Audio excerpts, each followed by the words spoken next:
Manalangin tayo. Ama naming makapangyarihan, kalugdan mo kami at pagbigyan na magkamit ng kaloob mong karagdagan upang sa maalab naming pananalig, pag-asa at pag-ibig, kami mamalaging tumatalima sa iyong kautusan sa pamamagitan ni Jesucristo kasama ng Espiritu Santo magpasawalang hanggan. Amen. Umupo ang lahat. Ang kasaysayan ng ating kaligtasan ay tanda ng awa at walang kapantay na pagmamahal sa atin ng Diyos. Bilang pagkilala sa pagtitiis at awa ng Diyos, marapat na maging mabuti tayo sa isa't isa. Pagbasa mula sa Aklat ng Karunungan. Lahat ng bagay ay nasa ilalim ng iyong pangangalaga, at walang ibang Diyos na dapat mong pagsulitan ng iyong mga hatol. Sa iyong lakas nagmumula ang iyong katarungan, at maaari kang magpakita ng habag kanino man, sapagkat ikaw ang Panginoon ng lahat. Ipinamamalas mo ang iyong lakas sa nag-aalinlangan sa iyong ganap na kapangyarihan, at pinarurusahan mo ang sinumang nakatatalastas nito, ngunit nangangahas na di kapansinin. Walang hanggan ang kapangyarihan mo, ngunit mahabagin ka kung humatol. Maaari mo kaming parusahan kailanmat ibigin mo. Ngunit sa halip ay pinamamahalaan mo kami ng buong hinahon at pagtitimpi. Sa pamamagitan ng ginawa mong iyan, ay itinuro mo sa mga taong makatarungan na dapat din silang maging maawain. At binigyan mo naman ng pag-asa ang iyong bayan sa pagkakaloob sa kanila ng pagkakataong makapagsisi. Ang salita ng Diyos. Salamat sa Diyos. Salmong tugunan ay atin pong aawitin. Poon, ikaw ay mabuti sa lahat ng nagsisisi.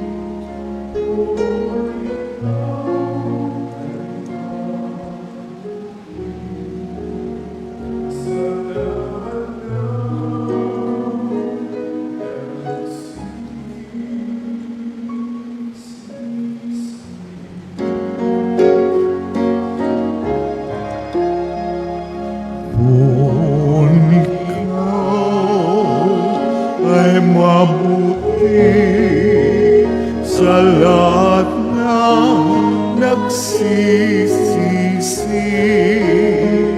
Kung ikaw ay mabuti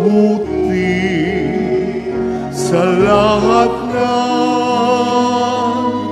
nagsisisi.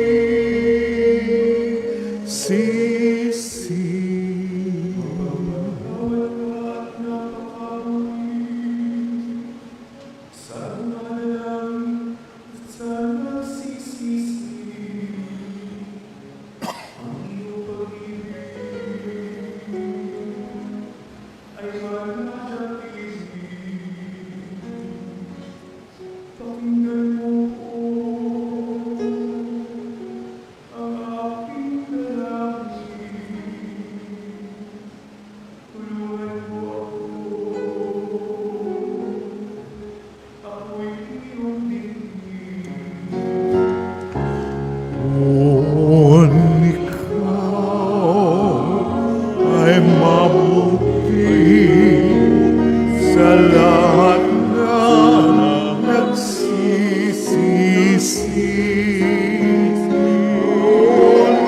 Kung ikaw ay mabuti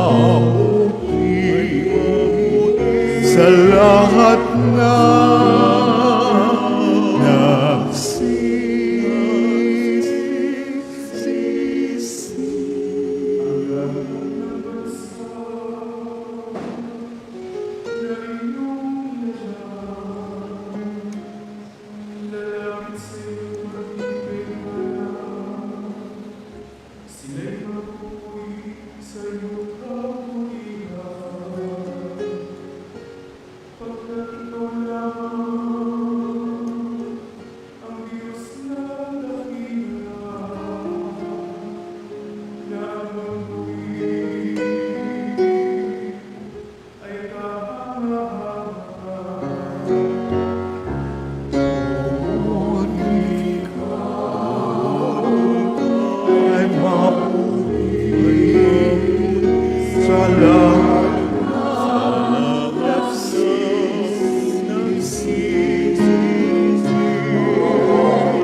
Sa kabila ng ating mga kahinaan, patuloy pa rin kumikilos ang kapangyarihan ng Diyos sa ating buhay sa pamamagitan ng Espiritu Santo na ating gabay. Pagbasa mula sa sulat ni Apostol San Pablo sa mga taga-Roma. Mga kapatid, tinutulungan tayo ng Espiritu sa ating kahinaan. Hindi tayo marunong manalangin ng wasto. Kaya't ang Espiritu ang lumuluhog para sa atin, sa paraang di magagawa ng pananalita.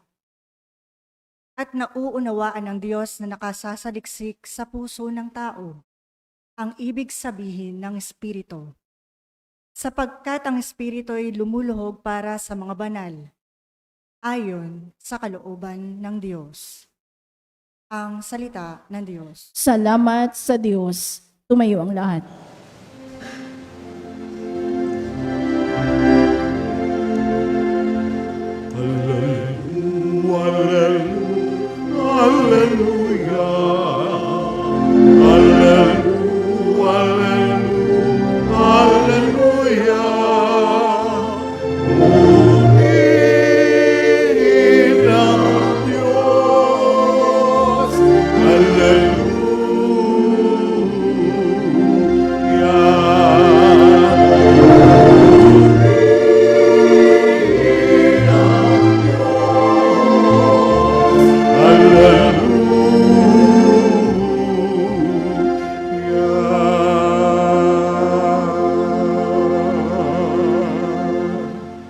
Sumainyo ang Panginoon. At sumayo rin. Ang mabuting balita ng Panginoon ayon kay San Mateo. Papuri sa iyo, Panginoon.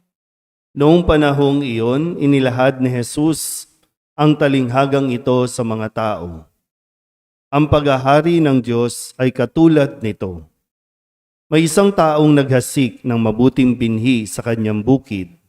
Isang gabi, samantalang natutulog ang mga tao, dumating ang kanyang mga kaaway at naghasik ng masasamang damo sa triguhan. Nang tumubo ang trigo at magkauhay, lumitaw rin ang masasamang damo. Kaya't lumapit ang mga alipin sa puno ng sambahayan at sinabi rito, "Hindi po ba mabuting binhi ang inihasik ninyo sa inyong bukid? Bakit po may damo ngayon?" Sumagot siya, "Isang kaaway ang may kagagawan nito." Tinanong siya ng mga utusan, "Bubunutin po ba namin ang mga iyon?" "Wag," sagot niya, "baka mabunot pati trigo. Hayaan na ninyong lumago kapwa hanggang sa anihan. Pag-aani, sasabihin ko sa mga tagapag-ani, ipunin muna ninyo ang mga damo at inyong pagbigkis-bigkisin upang sunugin, at ang trigo'y inyong tipunin sa aking kamalig." Isa na namang talinghaga ang inilahad ni Jesus sa kanila. Ang paghahari ng Diyos ay katulad nito. May isang taong nagtanim ng isang butil ng mustasa sa kanyang bukid. Pinakamaliit ito sa lahat ng binhi. Ngunit kapag natanim na at lumago, ay nagiging pinakamalaki sa lahat ng puno ng gulay. Ito'y nagiging punong kahoy, anupat na pamumugaran ng mga ibon ang mga sanga nito. Nagsalaysay pa siya ng ibang talinghaga. Ang paghahari ng Diyos ay katulad ng libadura na inihalo ng isang babae sa 3 takal na harina at umalsa ang buong masa. Sinabi ni Jesus sa mga tao, ang lahat ng ito sa pamamagitan ng talinghaga, at wala siyang sinabi sa kanila nang hindi gumagamit ng talinghaga. Ginagawa niya ito upang matupad ang sinabi ng propeta, "Magsasalita ako sa kanila sa pamamagitan ng mga talinghaga. Ihahayag ko sa kanila ang mga bagay na nalilihim mula nang likain ang sanlibutan." Pagkatapos iniwan ni Jesus ang mga tao at pumasok sa bahay.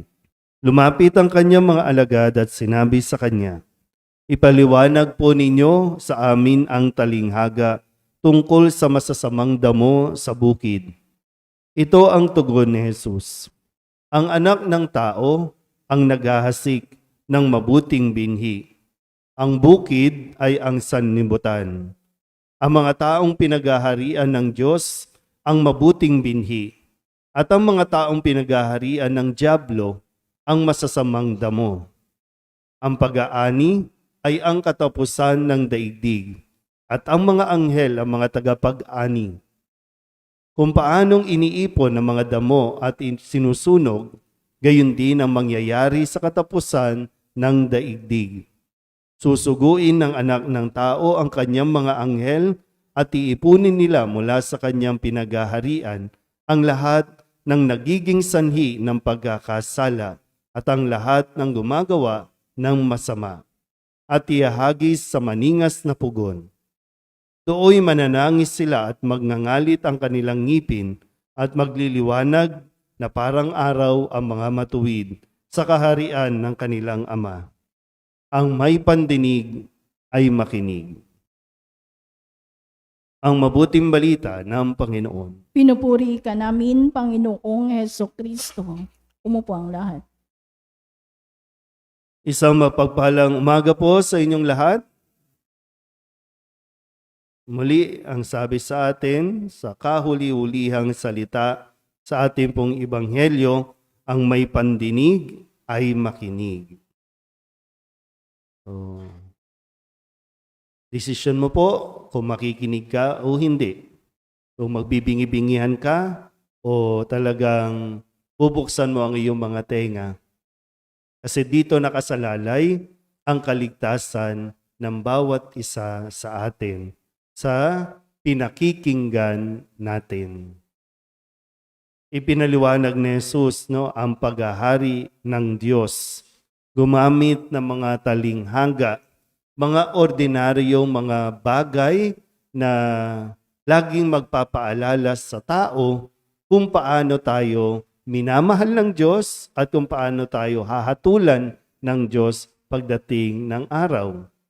Mga talinghaga na hindi naiintindihan ng mga taong matatalino, marurunong. Kung maalala niyo po, sabi nung nakalipas na linggo, nagpapasalamat ako, Ama, dahil inilihim mo ang mga bagay na ito sa matatalino at marurunong. So hindi nila naiintindihan ang pananalita ni Jesus. Kasi ngayon, ang sabi nga, gumamit ng trigo, ibig sabihin may sakahan.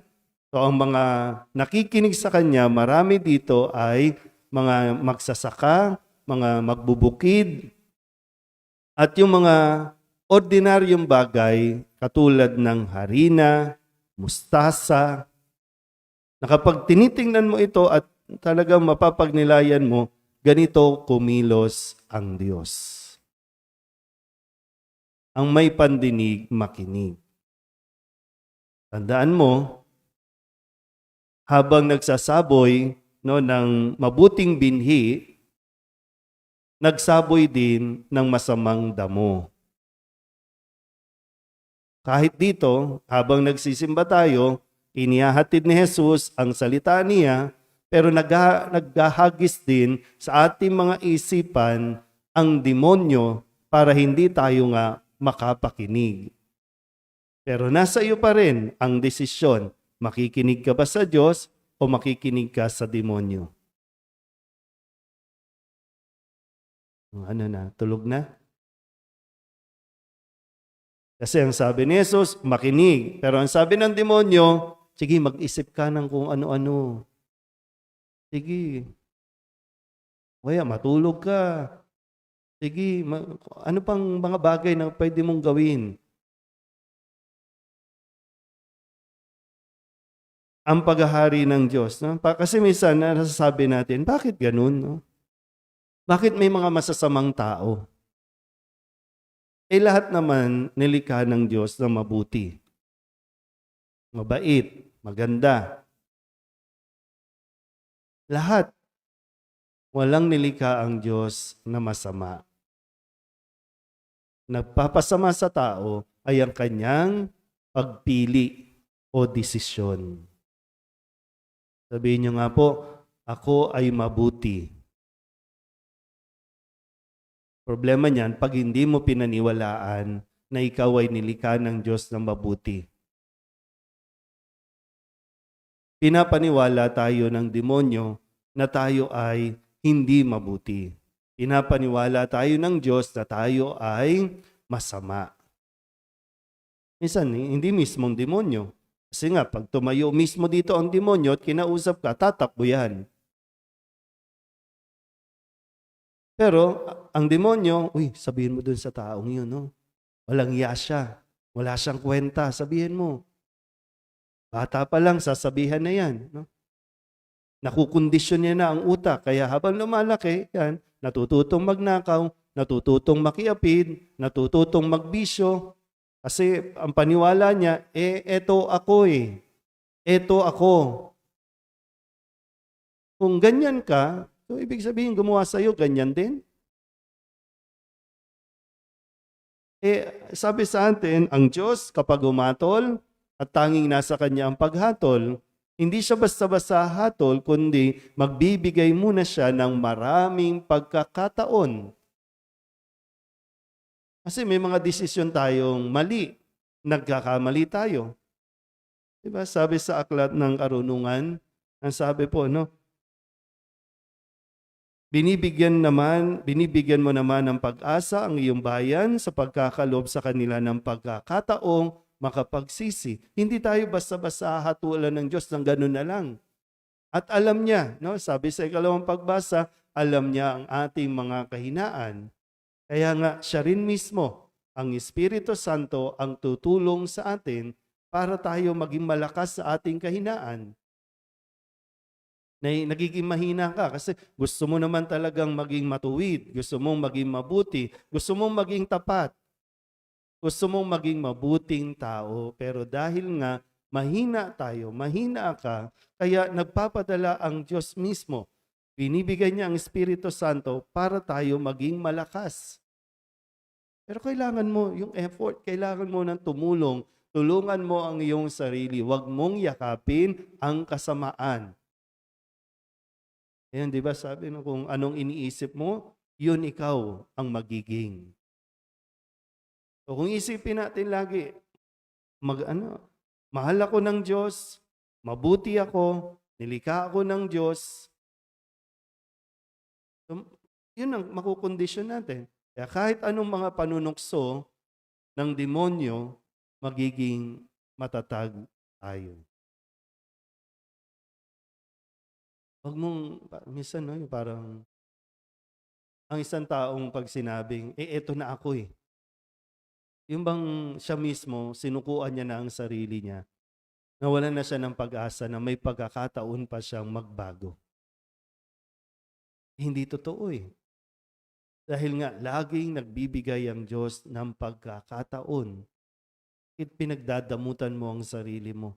Yung lumikha sa'yo, hindi nagdadamot. Bakit ang damot mo sa sarili mo? At parurusahan, para bang ikaw na mismo nagpaparusa sa sarili mo? Nagkamali ka, totoo. Pero hindi ibig sabihin, masama kang tao. Pero may pagkakataon para itama mo o ituwid mo ang pagkakamali. Ihingi mo ng tawad ang iyong kasalanan. Tandaan, sabi na, pagdating ng araw, doon tayo hahatulan sa mga desisyon natin. Kung tayo ba ay tatalian at itatapon sa maningas na pugon, o tayo ay dadalhin sa kamalig.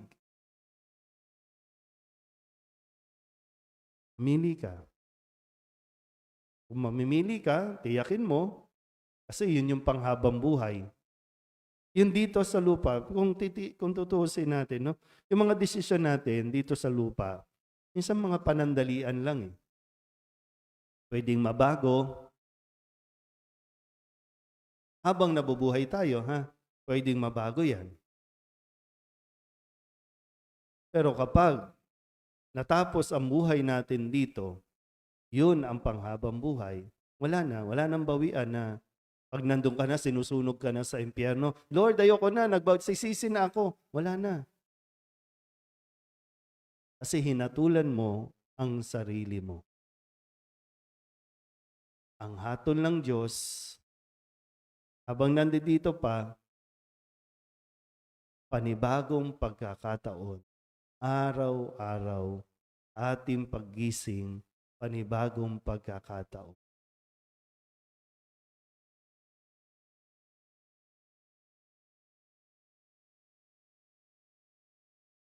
Nasa iyo, ha? Kasi talagang mahirap po, no, kapag ikaw lang din kasi talaga ang magdidesisyon, eh. Minsan kahit anong sabihin ng mga tao sa paligid mo, ikaw pa rin. At the end of the day, ikaw yan. Pero lahat, inilatag na ng Diyos, ibinigay na sa atin ni Jesus, iniliwanag niya na, malinaw sa iyo kung ano ang mas paniniwalaan mo. Pag sinabi mo bang, eto ako eh, eto na ako. Alin ba sa dalawa? Pinaniniwalaan mo ba na may pagkakataon ka pang maging mabuti o pinaniniwalaan mong ikaw ay masama? Alin sa dalawa? Ang may pandinig ay makinig. Amen?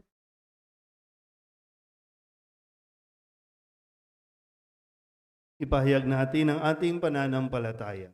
Sumasampalataya ako Sa Diyos amang makapangyarihan sa lahat na may gawa ng langit at lupa.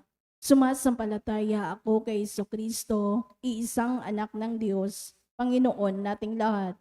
Nagkatawang tao siya lalang ng Espiritu Santo. Ipinanganak ni Santa Mariang Birhen. Pinagpakasakit ni Poncio Pilato. Ipinako sa krus na matay, inilibing. Nanaog sa kinaroroonan ng mga yumao nang may 3 araw na buhay na mag-uli. Umakyat sa langit, naluluklok sa kanan ng Diyos amang makapangyarihan sa lahat. Doon magmumulang paririto at hukom sa nangabubuhay at nangamatay na tao. Sumasampalataya naman ako sa Diyos Espiritu Santo, sa banal na simbahang Katolika, sa kasamahan ng mga banal, sa kapatawaran ng mga kasalanan, sa pagkabuhay na muli ng nangamatay na tao, at sa buhay na walang hanggan. Amen. Itinanim ng Diyos ang kanyang salita sa ating mga puso upang tayo'y maging karapat-dapat na manatili sa kanyang piling. Kung pagtitiwala nating dasalin sa Ama, Panginoon, dinggin mo kami. Panginoon, dinggin mo kami. Nawa ang simbahan, ang iyong bayang hinirang ay maging tagapunla ng iyong salita sa lahat ng uri at estado ng tao at panahon. Manalangin tayo. Panginoon, dinggin mo kami. Nawa ang mga namumuno sa pamahalaan ay maging tapat sa salita mo, Ama, upang maitakwil ang kultura ng kamatayan at paghihiganti at maisulong ang pagpapatawad at damayan. Manalangin tayo. Panginoon, dinggin mo kami. Nawa ang bawat kasapi ng pamilya ay maglaan ng oras sa pagdarasal at pagbabahagi ng iyong salita upang lalong maging matatag ang kanilang ugnayan. Manalangin tayo. Panginoon, dinggin mo kami. Nawa ang mga nasa piitan at lahat ng binansagang masamang damo ng lipunan ay makadama ng pagpapatawad mula sa iyo, O Diyos, at tunguhin ang landas ng tunay na pagbabago. Manalangin tayo. Panginoon, dinggin mo kami. Huwag nawa mawala ng pag-asa ang mga dukha at inaapi. Pagkos ay patuloy na manalig sa iyo, O Diyos, nahahatol sa lahat sa takdang panahon. Manalangin tayo. Panginoon, dinggin mo kami. Idulog din natin sa Panginoon ang ating mga personal na kahilingan at mga panalangin para sa ating mga pamilya. Sama ang mga kahilingan ng mga nanonood sa online. Lahat ng mga misang pasasalamat, natatanging kahilingan, mga agarang paggaling at ang mga kaluluwa na hinihiling na ipagdasal.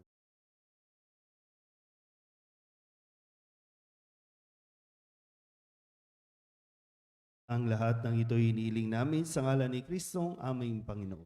Amen. Umupo ang lahat.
Manalangin kayo mga kapatid upang paghahain natin ay kalugdan ng Diyos Amang makapangyarihan. Tanggapin nawa ng Panginoon itong paghahain sa iyong mga kamay, sa kapurihan niya at karangalan sa ating kapakinabangan at sa buong sambayanan niyang banal. Manaming lumikha, lahat ng iyong mga paghahaing ipinag-utos noong araw ay iyong pinagtibay sa isang haing hantungan ng tanan.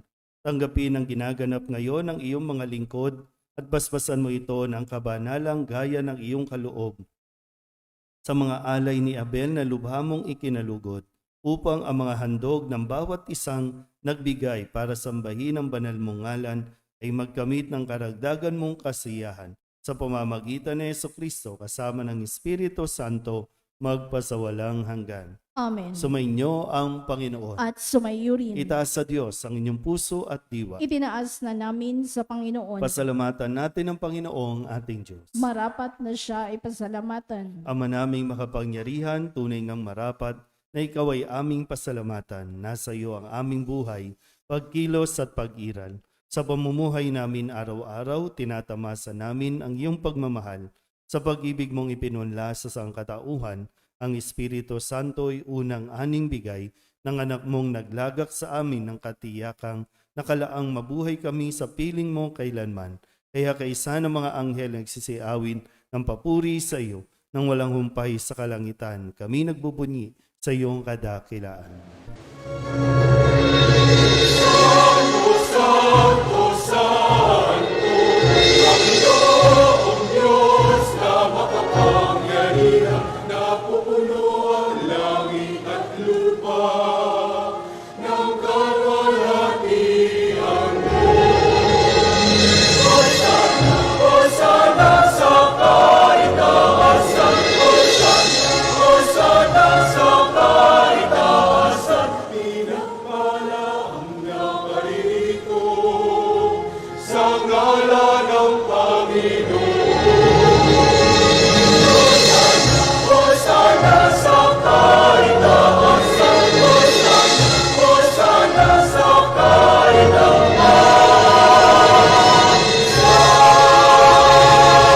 Ama naming banal, ikaw ang bukal ng tanang kabanalan, kaya't sa pamamagitan ng iyong Espiritu, gawin mong banal ang kaloob na ito upang para sa aming maging katawan at dugo ng aming Panginoong Hesukristo.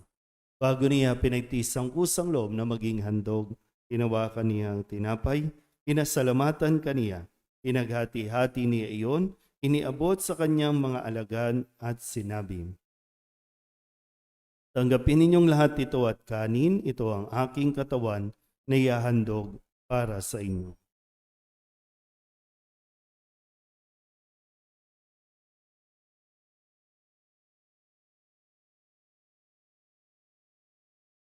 Gayun din naman nang matapos ang hapunan, hinawakan niya ang kalis, muli kaniyang pinasalamatan.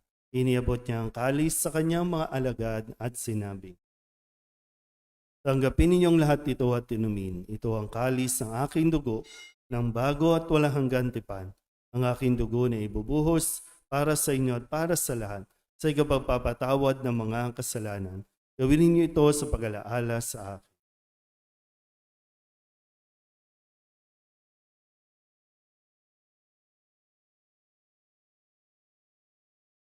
Ipagbunyi natin ang misteryo ng pananampalataya.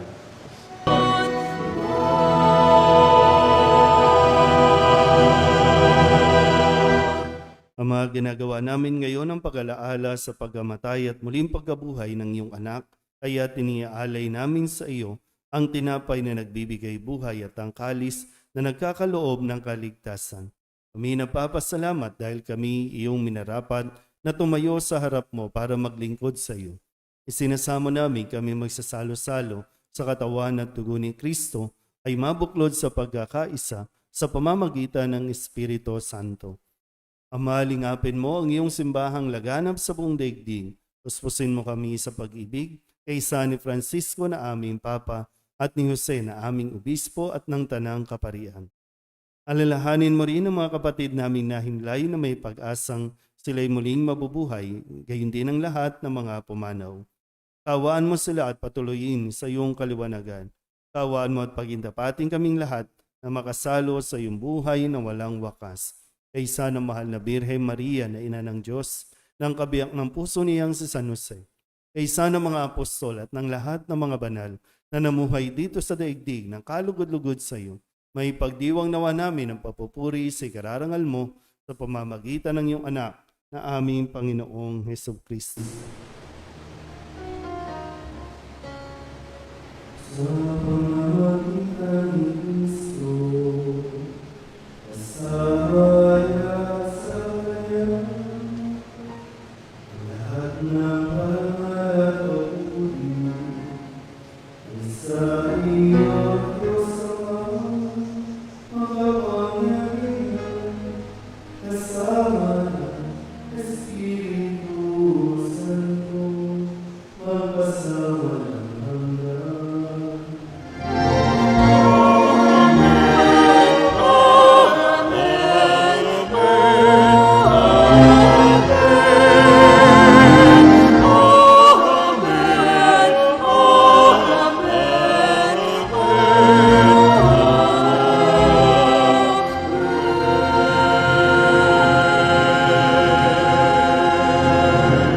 Sa tagubili ng manakagagaling na utos sa turo ni Jesus sa Panginoon natin at Diyos, ipahayag natin ng lakas loob.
Hinihiling namin kami iadya sa lahat ng masama, pagkalooban ng kapayapaan araw-araw, iligtas sa kasalanan at ilayo sa lahat ng kapahamakan. Samantalang aming pinananabikan ang dakilang araw ng pagpapahayag ng tagapagligtas naming sa Hesus Kristo.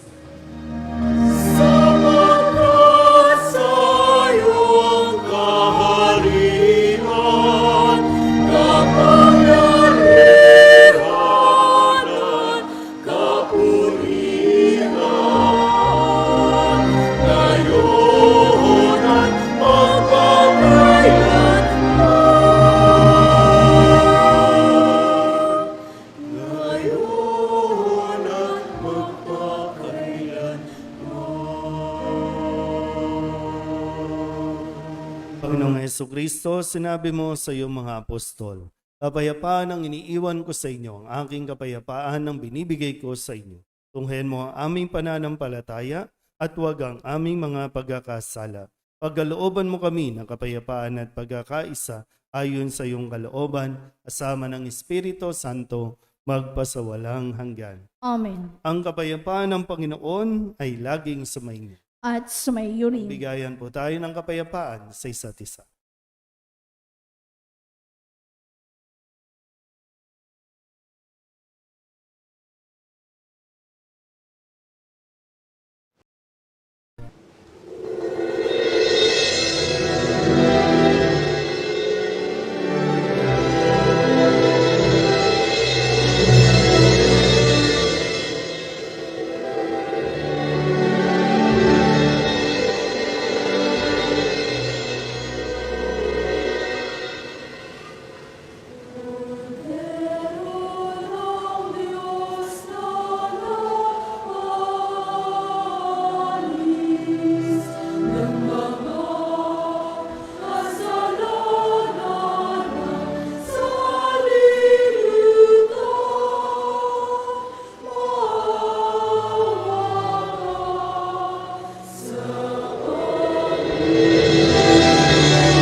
Ito ang kordero ng Diyos. Ito ang nag-aalis ng kasalanan ng sanlibutan. Palad ang mga inaanyayahan sa kanyang piging.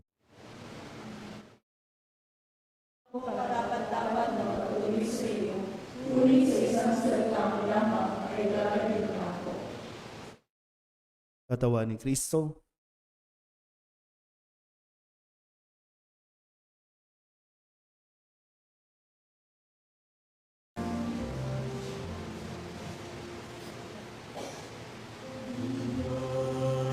Jesus ko, ikaw ang buhay ng kaluluwa at katawan. Walang katulad na kaligayahan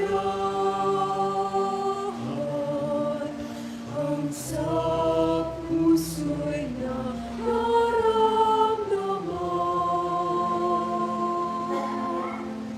Wala akong lakot pagkat ikaw ay nariyan.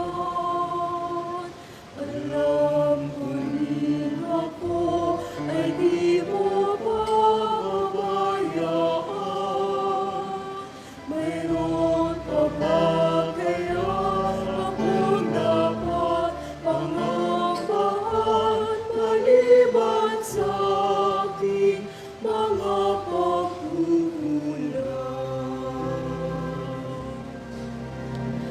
Di ba, Jesus ko, ikaw ang buhay ng kaluluwa at katawan.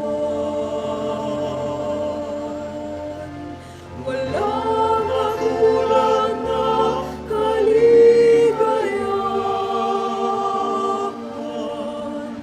ang sa puso'y nararamdaman.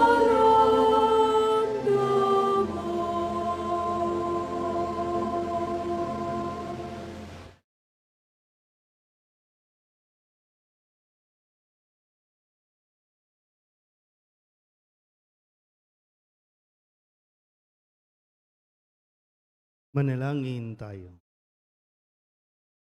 Ama naming mapagmahal, manatili kang kapiling ng iyong sambayanan na gayo'y pinapakinabang mo sa iyong sariling buhay at gawin mong kami pasulong na makahakbang mula sa dati naming pagkamakasalanan patungo sa pagbabagong nagdudulot ng iyong kabutihan sa pamamagitan ni Jesucristo, sama ng Espiritu Santo, magpasawalang hanggan.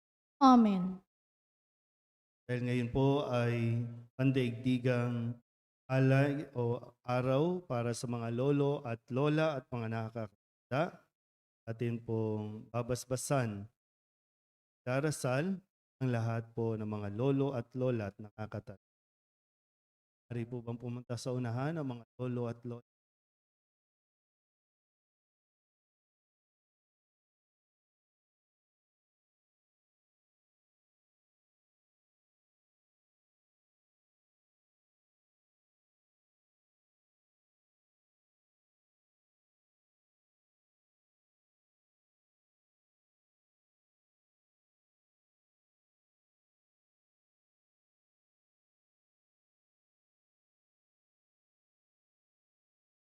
Panalangin ng pagbabasbas ng mga katanda. Ang katandaan ay handog na ating dapat tanggapin sa Diyos ng may pasasalamat.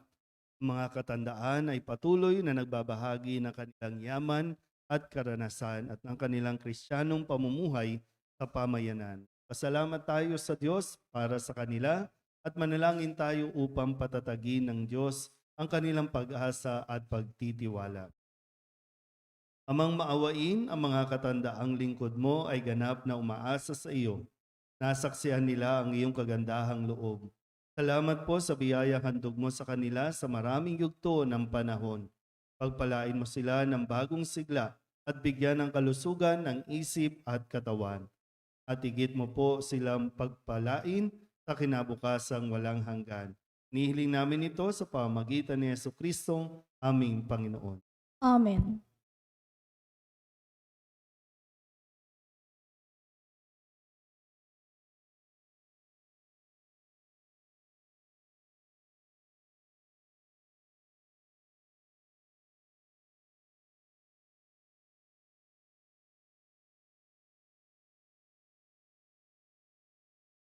Maraming salamat po mga lolo at lola at mga nakakatanda. Sumainyo ang Panginoon At sumayo rin. at pagpalain kayo ng makapangyarihang Diyos, Ama at Anak, Espiritu Santo. Amen. Tapos na ang banal na misa, mayo tayo sa kapayapaan ni Kristo. Salamat sa Diyos. Magandang umaga po.